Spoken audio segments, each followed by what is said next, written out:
Estamos estudando com o pastor Afonso Chaves, dentro da série Instituto Gunnervingre, o segundo livro de Reis.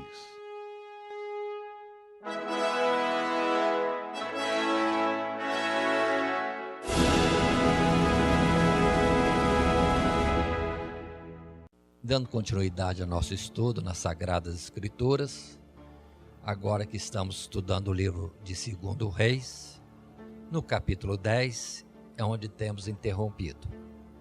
2 Reis trata mais dos detalhes e dos reis que reinaram sobre Israel, agora capital em Samaria, envolvendo as 10 tribos de Israel. Ainda que fala de Judá em todos os reis, ainda que de forma bem resumida.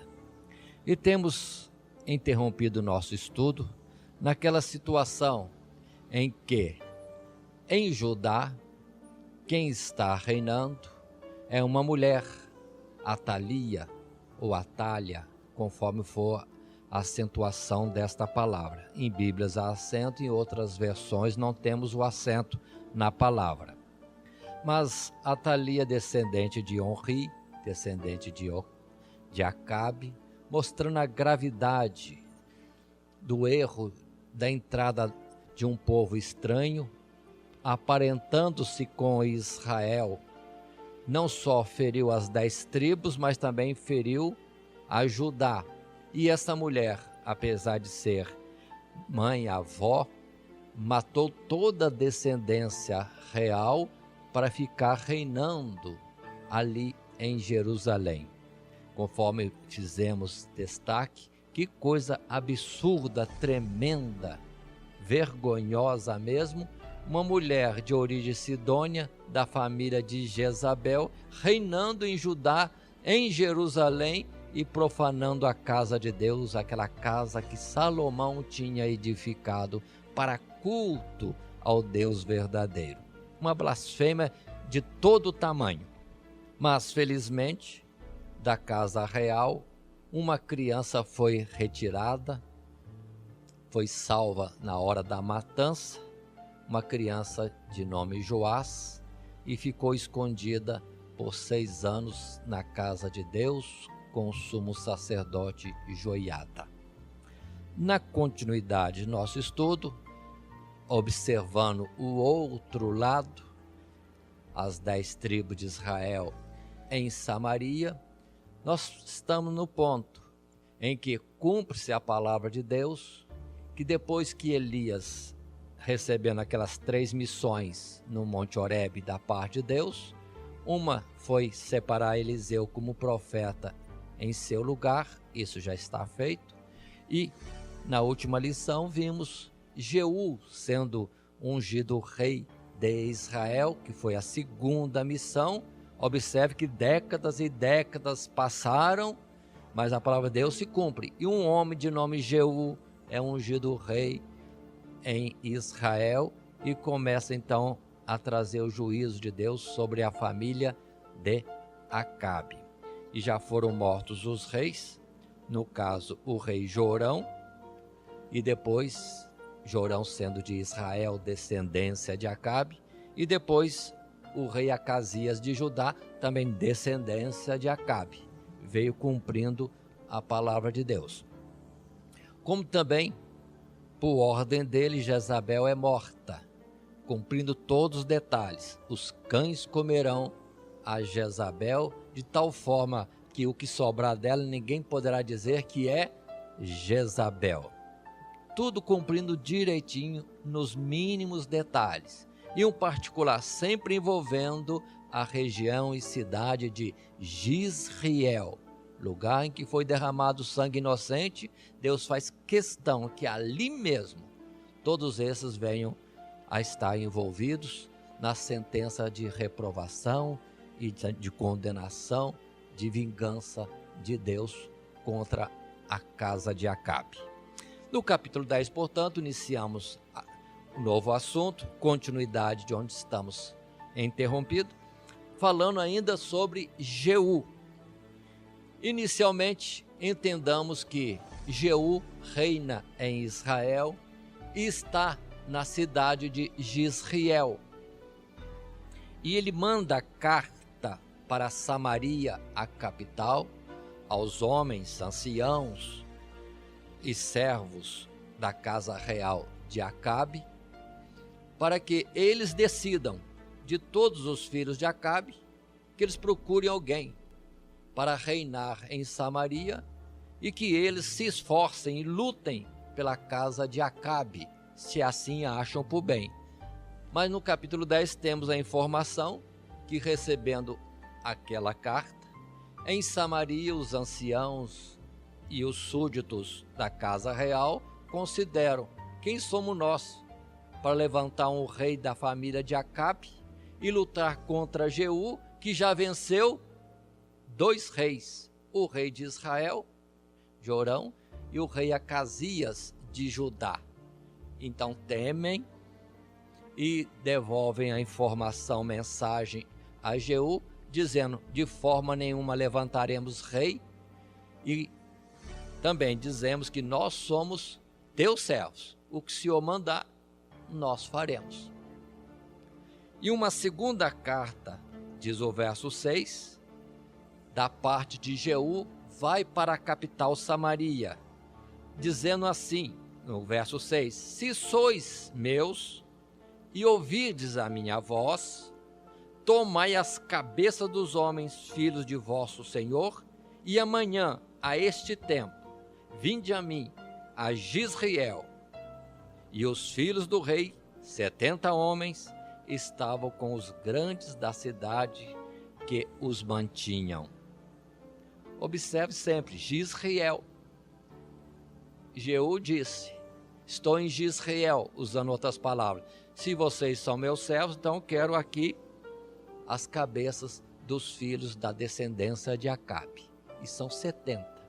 E Samaria então faz isto, vem a matar os 70 filhos de Acabe na sua descendência e mandam as cabeças para Jizreel. Olha, outra vez, os corpos têm que ir para Jizreel, onde o sangue inocente foi derramado, conforme a palavra do profeta Elias, ali seria também derramado o sangue de toda a sua descendência. E assim, 70 cabeças chegam a Jizreel. E Jeú recebe aquilo, faz um monte de um lado, outro monte de outro lado da porta de entrada na cidade de Jizreel, e fica ali dizendo ao povo: eu fiz uma rebelião, mas quem matou a estes? Mostrando ao povo que há um juízo de Deus na questão. Ele, Jeú, aos olhos dos homens é um rebelde, mas aos olhos de Deus, daqueles que acompanham os fatos que Deus está fazendo, foi levantado para trazer um juízo de condenação da casa de Acabe. E observe o verso 10, verso 11, que vamos estar lendo também, quando Jeú faz questão de lembrar a sentença de Deus falada pelo profeta Elias, e que diz assim: sabei, pois, agora que, da palavra do Senhor Deus, que o Senhor Deus falou contra a casa de Acabe, nada cairá em terra, porque o Senhor Deus tem feito o que falou pelo ministério do seu servo Elias. Também Jeú feriu todos os restantes da casa de Acabe em Jizreel, como também todos os seus grandes e os seus conhecidos e os seus sacerdotes, até que nenhum lhe deixou ficar de resto. A palavra que Deus disse décadas atrás vai se cumprindo no tempo devido. E assim observe que lá em Israel está havendo uma limpeza, Jizreel em especial.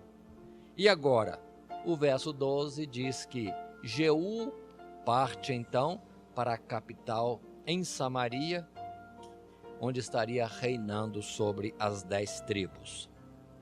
Mas continuemos. Verso 15 agora. Na caminhada de Jeú para Samaria, Jeú tem um encontro com um certo homem, que na Bíblia é muito importante. Lendo o verso 15, assim dizemos: e partindo dali, Jeú encontrou a Jonadabe, filho de Recabe, que lhe vinha ao encontro, o qual saudou e lhe disse: reto é o teu coração, como o meu coração é com o teu coração? E disse Jonadabe: é. Então disse Jeú: se é, dá-me a mão. E deu-lhe a mão e fê-lo subir consigo ao carro. Ainda o 16 e 17. E disse: vai comigo, e verás o meu zelo para com o Senhor Deus. E o puseram no seu carro, e chegando a Samaria, feriu todos os que ficaram de Acabe em Samaria, até que os destruiu, conforme a palavra que o Senhor Deus dissera a Elias. Jeú está fazendo uma limpeza total, geral. E o destaque que eu quero fazer é este homem, Jonadabe, filho de Recabe. Se Israel estava desviado de Deus, com tanta idolatria, com tanta coisa errada, mas ali existiam ainda homens fiéis a Deus de uma forma tremenda. Tudo era contrário ao risco das suas próprias vidas, mantinham a fidelidade ao Deus verdadeiro, a Jeová, ou Yahvé, o Deus de Abraão, Isaque e Jacó. E Jeú, observe que ele tinha conhecimento, tinha temor das coisas de Deus, e chega a dizer que ele ia operar o zelo de Deus, e que Jonadabe, temente a Deus, viesse conferir o que ele iria fazer. E já está fazendo, e continua fazendo, a limpeza de Israel, de tudo aquilo que se refere a Acabe e a Jezabel. Muito bem, continuando, agora o verso 18 em diante. Jeú usa uma estratégia. Ele faz o seguinte: começa a publicar por todo Israel que ele tem uma grande festa, um grande sacrifício para Baal. Acabe serviu Baal pouco, mas ele, Jeú, iria servir a Baal muito e muito mais. E que todos viessem, os servos de Baal, viessem a Samaria para um grande sacrifício. E isso é intimado. Se alguém de Baal não vier, certamente será morto. E determina entre os seguidores de Baal que se proclame uma consagração de todo o povo, que o povo se reúna para uma congregação santa, um ajuntamento santo a Baal. E vem gente de todo lado, de tal forma que diz a palavra que encheu totalmente a casa da idolatria a Baal. No verso 23, nós lemos essa expressão: e entrou Jeú com Jonadabe, filho de Recabe, na casa de Baal, e disse aos servos de Baal: examinai e vede bem que, porventura, nenhum dos servos do Senhor Deus, ou seja, de Jeová ou Yahvé, aqui haja convosco, senão somente os servos de Baal. Jeú quer que não haja engano, só estejam ali os fiéis seguidores de Baal e ninguém diferente disso. É feita a conferência, é dito que não tem mais ninguém, então Jeú dá ordem aos homens armados que estavam do lado de fora: entrem agora, não deixe escapar nenhum. A vida de vocês por qualquer um que escapar de todos esses. E o que acontece? Que no zelo de Jeú, pela causa de Deus, o que já estava de Deus colocado no seu coração, profetizado e falado já para Elias décadas atrás, Jeú vem a matar todos os seguidores de Baal que existiam em Israel. Observe que Deus pode demorar com seu juízo, mas o Senhor vem no tempo certo, segundo o seu propósito e a extensão da sua misericórdia. Porque quando ele se demora, disse o apóstolo Pedro, é misericórdia, longanimidade, esperando que muitos venham a converter-se e serem salvos. Mas terminado o tempo, pronto, aí vem o juízo de Deus. Na sequência desses registros, desses versos últimos, do verso 24 em diante, até o 27 em especial, se diz que aí, a partir deste momento, Jeú passa a destruir tudo que se refere a Baal em Israel. E o verso 28 conclui numa expressão simples. E assim Jeú destruiu a Baal de Israel. Toda a idolatria em Israel foi agora desfeita pela mão de Jeú. De fato, em tudo isso, Jeú está tendo o zelo de Deus e sendo assessorado por aquele homem chamado Jonadab, filho de Recabe, que até então mantivera a sua fidelidade a Deus no meio das 10 tribos tão desviadas. Tudo muito bom. Até agora, Jeú é o único rei de Israel que está sendo proveitoso. Todos os demais foram ruins. Quem dera que terminasse aqui a vida de Jeú. Mas, infelizmente, nós temos no verso 29 uma narrativa não agradável. Porém, não se apartou Jeú de seguir os pecados de Jeroboão, filho de Nebate, que fez pecar a Israel, a saber, dos bezerros de ouro que estavam em Betel e em Dan. Por que será, meu Deus? Vamos questionar nós mesmos. Tanto zelo de Deus, fazendo tanta coisa, destruindo tantos que eram da idolatria a Baal, deixou bezerros ainda como ídolos em Israel. Será que politicamente era conveniente permanecerem dentro do propósito pelo qual foram criados esses ídolos em Dan e em Betel? Para que o povo de Israel, 10 tribos, não fosse para Jerusalém cultuar a Deus, o Deus verdadeiro, e assim perdessem população, cidadãos daquela nação? Infelizmente, diz a palavra que Jeú falhou nisso e seguiu o mesmo caminho de outros reis anteriores. No verso 30 já vem a reprovação de Deus. Pelo que disse o Senhor Deus a Jeú: porquanto bem fizeste em realizar o que é reto aos meus olhos, e conforme tudo quanto eu tinha no meu coração fizeste a casa de Acabe, teus filhos, até a 4ª geração, se assentarão no trono de Israel. Então Deus diz para ele: você fez algo que estava no meu coração, mas não está sendo fiel quanto a servir a ele mesmo, Deus, Jeová, com inteireza de coração. Então, você reinará em Israel até a 4ª geração. Te substituirão os teus filhos, mas até a 4ª geração. Paremos um pouquinho. Se Jeú recebeu de Deus essa sentença, era um momento propício para se fazer o quê?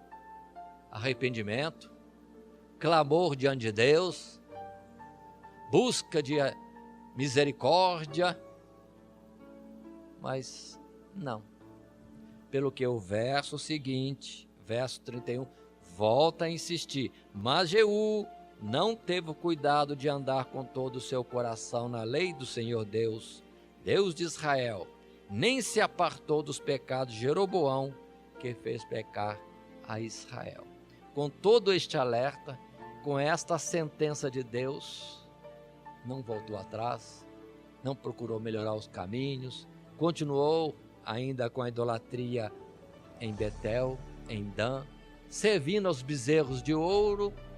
Consequência, o que Deus falou, certamente teria o cumprimento no tempo devido.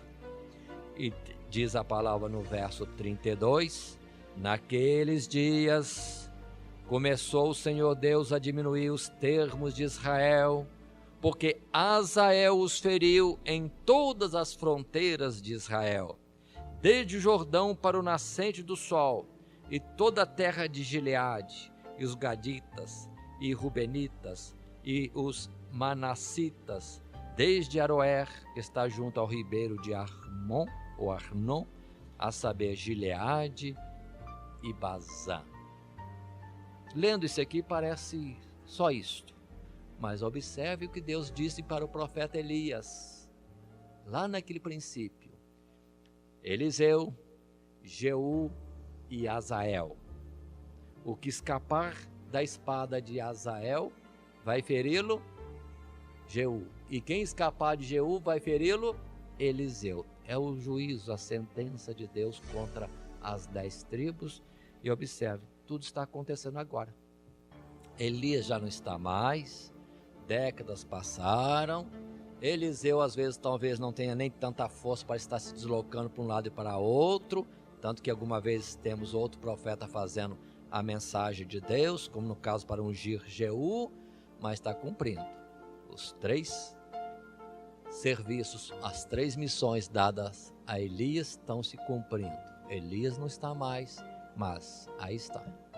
E Azael começa a destruir a Israel de uma forma extensa, terrível. E o verso 35 do capítulo 10 de 2 Reis diz que e Jeú dormiu com seus pais e o sepultaram em Samaria, e Jeoacás, seu filho, reinou em seu lugar. Passou Jeú, teve o seu tempo de reinado, mas agora o seu tempo terminou, ainda que fez grandes coisas.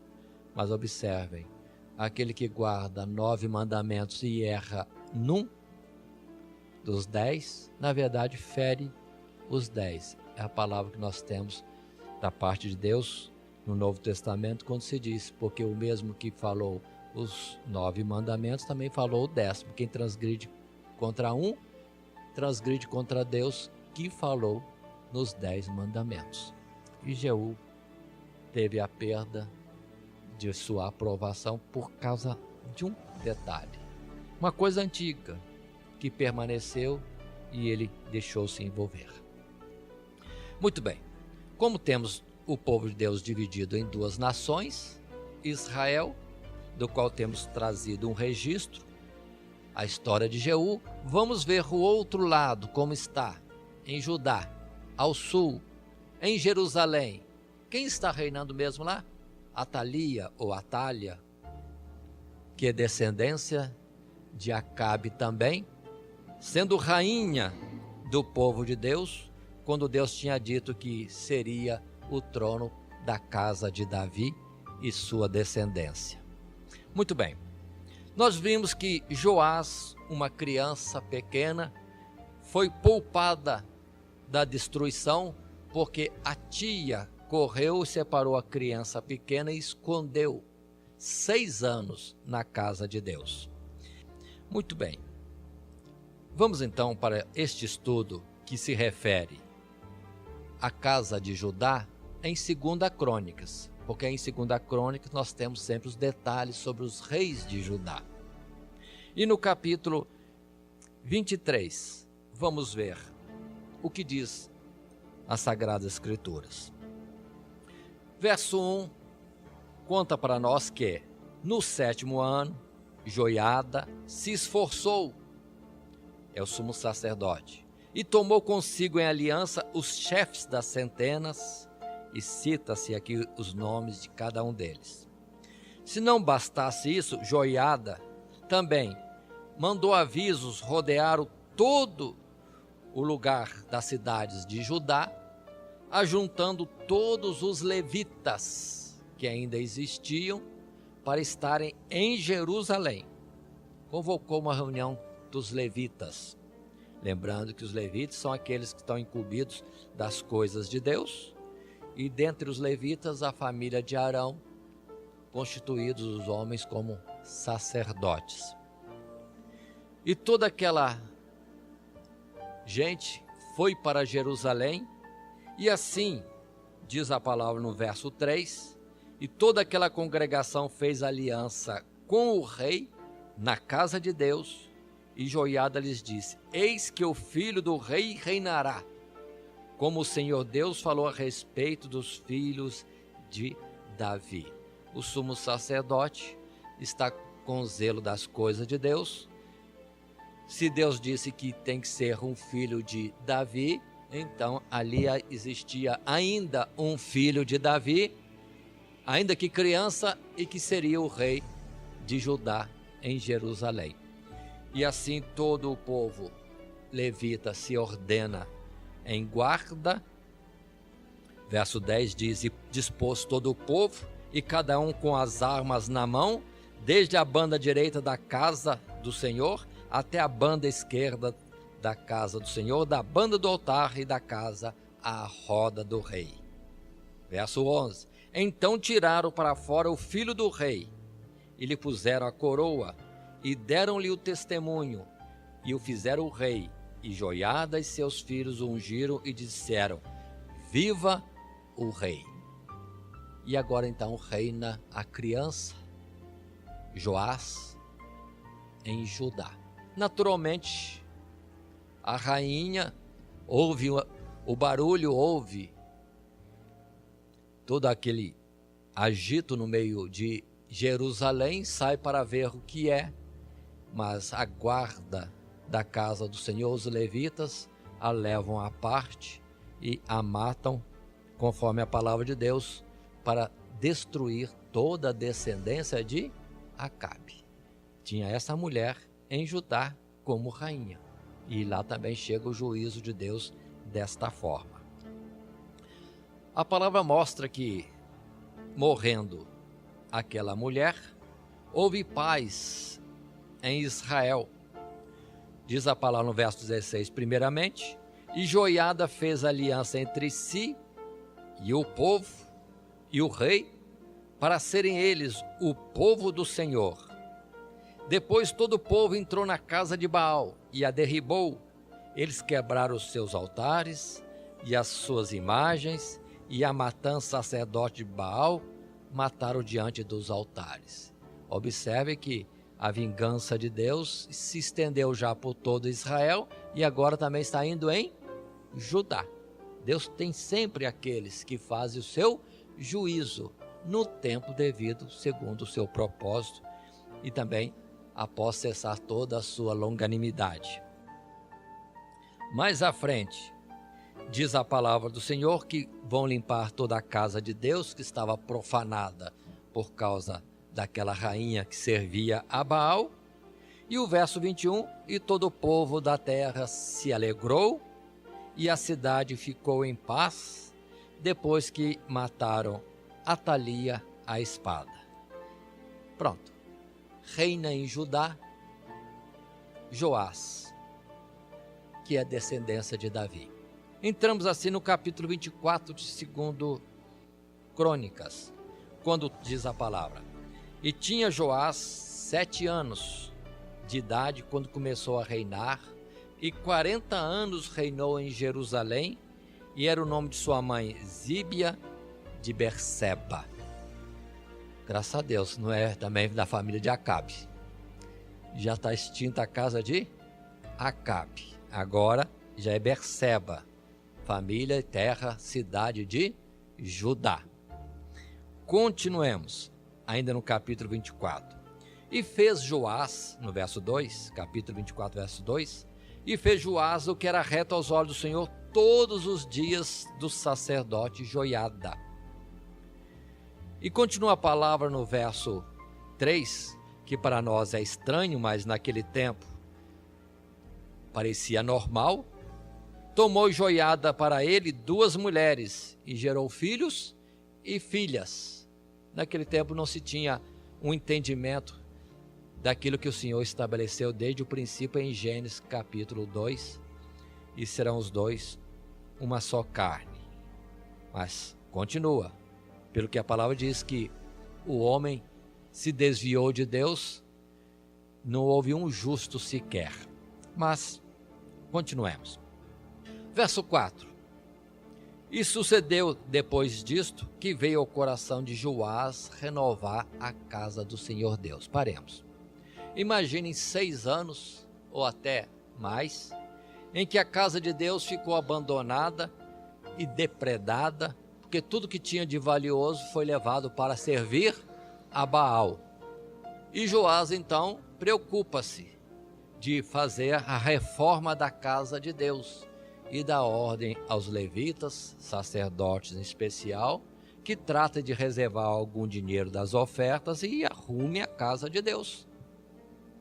E diz as Sagradas Escrituras que os sacerdotes não foram diligentes nisso. Não foram. Pelo que Joás, num certo tempo do seu reinado, volta ao sacerdote dizendo por que a casa de Deus não está consertada ainda. E deu ordem que se separe as ofertas que são de sacrifício, que sejam de fato destinadas aos sacerdotes para a sua manutenção, mas que se fale ao povo para trazer as ofertas específicas para a arrumação, reforma da casa de Deus. E é quando então se cria aquela ideia, por ordem de Joás, e fazendo isso Joiada, o sacerdote, aquela arcazinha de onde se coloca então as ofertas. É um baú, uma caixinha com um lugar de entrada onde se coloca as ofertas para algum propósito especial na casa de Deus. Começou com Joás e Joiada, este costume que nós temos entre nós de uma caixa, um baú, uma arca, onde se coleta então as ofertas.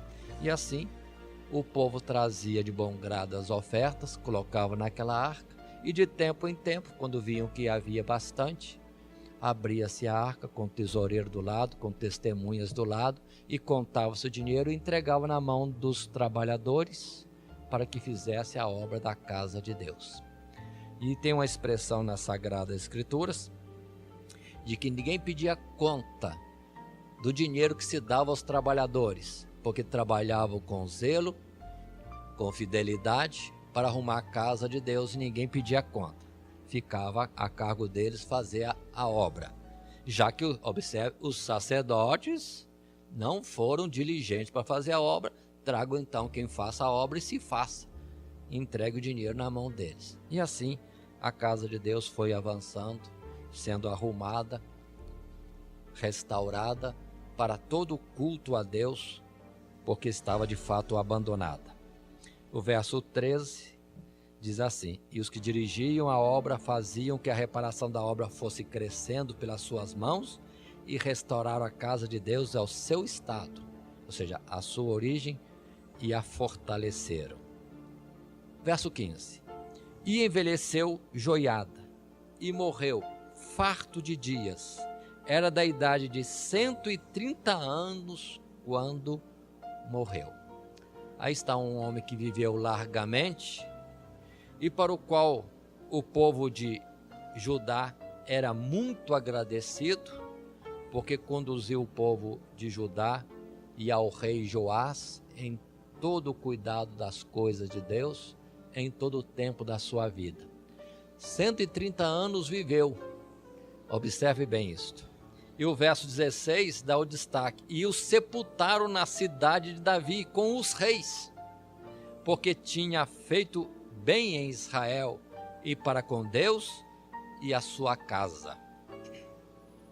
E aqui passa, vamos dizer assim, um período do reinado de Judá, sendo o rei Joás.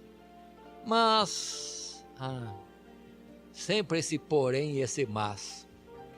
Morrendo o conselheiro, fiel a Deus, o verso 17 diz que Joás se deixou persuadir, se deixou seduzir por outros que não eram fiéis a Deus e foi e se inclinou aos ídolos e fez com que todo Judá e Jerusalém fossem contaminados com nova idolatria.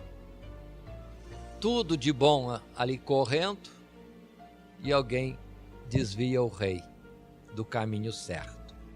Verso 19 está o destaque.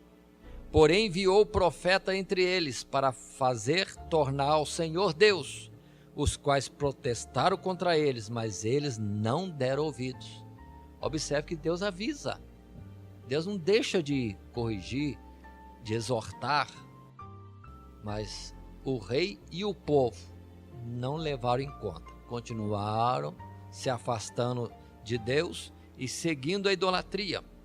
Mais ainda, verso 20, observe isso aqui. E o Espírito de Deus revestiu a Zacarias, filho do sacerdote Joiada, o qual se pôs em pé acima do povo e lhes disse: assim diz Deus, porque transgredis os mandamentos do Senhor, portanto não prosperareis, porque deixaste o Senhor Deus, também ele vos deixará. Guardem isto. Quem é Zacarias? Um profeta de Deus.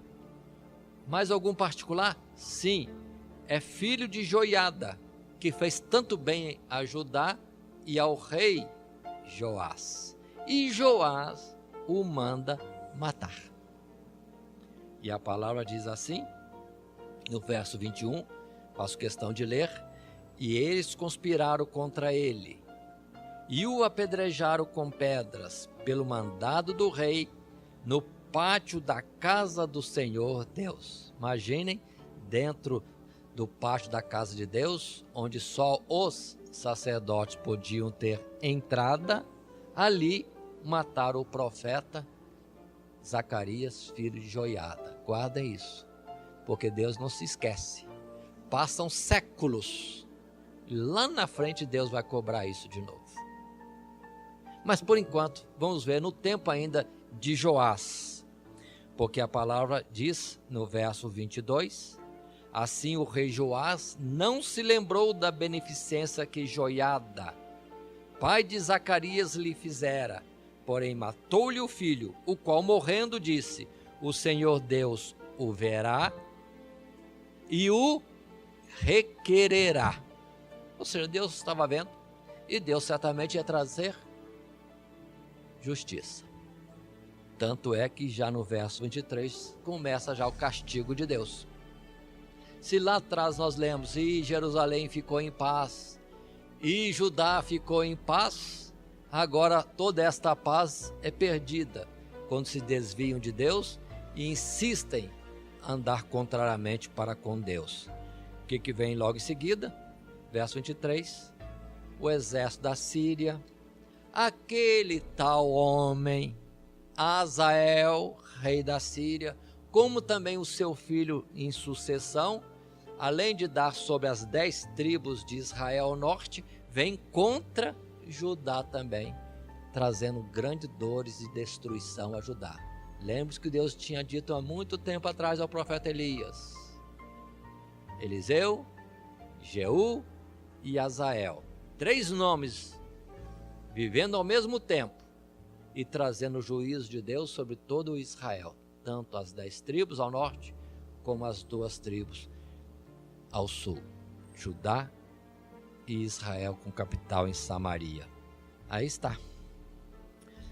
Verso 25 ainda acrescenta: e retirando-se dele os sírios, porque em grandes enfermidades o deixaram, seus servos conspiraram contra ele, por causa do sangue do filho do sacerdote Joiada, e o mataram na sua casa, e morreu, e o sepultaram na cidade de Davi, porém não o sepultaram nos sepulcros dos reis. Quanto desastre! Quanto desastre! Afastou-se de Deus, vem a consequência, mais aqui, mais ali, em tempo breve ou na distância do tempo, certamente Deus vai requerer todas as coisas. É a palavra que diz, né? Todos nós compareceremos diante de Deus para dar conta do que fizemos através do nosso corpo, bem ou mal. Aí está todas essas passagens que nós estamos falando, esta história que nós estamos lendo em 2 Crônicas, no capítulo 24, também é falada, está registrada também em 2 Reis, no capítulo 12. Esse particular, lá no livro de Reis, também foi falado longamente, trazendo todos os detalhes. Estamos interrompendo assim. Observemos que estamos interrompendo no capítulo 12 de 2 Reis e também deixando para continuarmos no capítulo 25 de 2 Crônicas, o que faremos na próxima oportunidade de estudo. Que Deus nos abençoe em Cristo Jesus. Amém.